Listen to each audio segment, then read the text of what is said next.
Hey everyone, Jordan here. I just want to talk really quickly about the editing process I went through in creating this Canva presentation.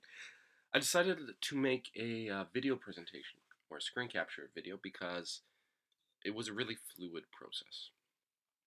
In one attempt, with a lot of self-evaluation and editing, I was able to create something that was relatively complete.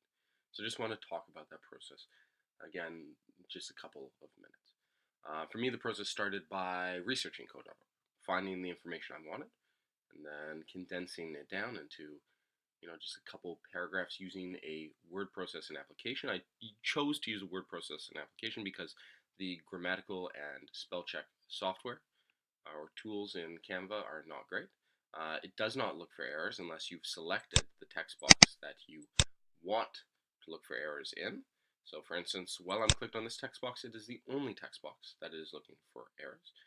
If I am not on any text box, it is not looking for errors, and even if I have selected a text box, it's going to take sometimes up to 3 minutes to identify any error. Just be safe, be smart, especially when you're working with students, and have them use a designated word processing application. So I wrote up the info I wanted. Kind of knew I wanted 4 general sections: what is code.org, why use it, when to use it, and of course how to get started. Once I had those 4 sections and all my information ready to go, I went into Canva and I just chose a template I liked. They have a ton of templates, free to use. Some you have to pay for, but most are free to use. Found a template I liked. It was blue, yellow, and black. I didn't like the black, so I got rid of that element. Just click delete. I really liked how the colors flow together without borders. Then I edited one text box, or actually 2 text boxes, one for all my headers, and I inserted all my headers and moved them into their designated sections, and then I created one for my information, one with the font and color I liked, and I just copied and pasted all the information I had in my Word document into the appropriate text boxes, making sure that I matched the format or the destination's formatting. Um, and at that point, I had all my information in my pamphlet.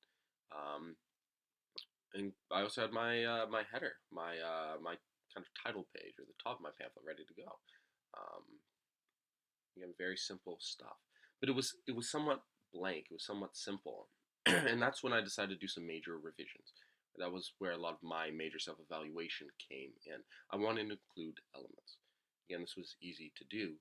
Canva lends itself to the creative process. They actually have an element section in their website. I've typed in check marks here because I have this check mark right here. I didn't create that. I didn't draw that. I typed in checkmark until I found one I liked. That was, again, free to use. And just dragged it over, adjusted the size, changed the color. I think it was green. And I was good to go. I did the same thing with all of these elements.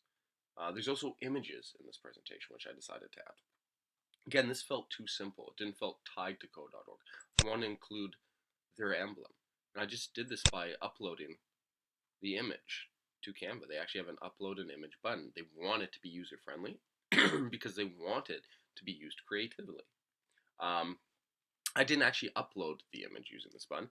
It uses click drag technology, so I just dragged it from the code.org website, dropped it onto my desktop, and then from my desktop, click drag into Canva where it identified the file type and converted it so I can edit it in Canva itself using the same 4 options available to the images that Canva has available for free use. I did the same thing with the Government of BC emblem and these QR codes I created, which take you to additional research on code.org and the code.org website itself.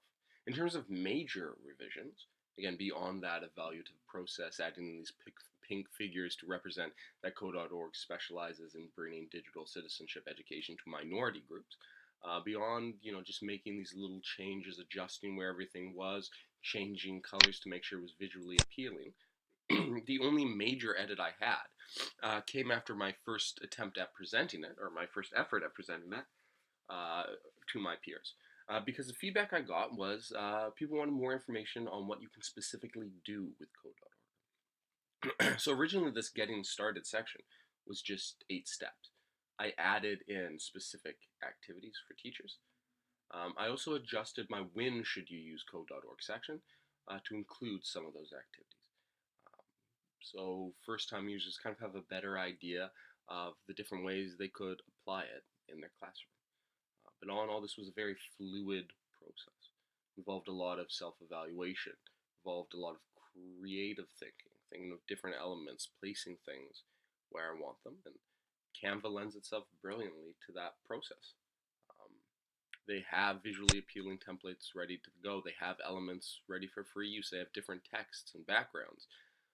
They make it easy to upload your own images. And so it was a very fluid process, but it was a very fluid and continuous process. All in all, I think it took me just over 3 hours to create this pamphlet. It was a relatively short amount of time. It was a very fluid process because of the software I was using. Thanks so much for taking the time to watch this video, and I hope you have a great rest of your day.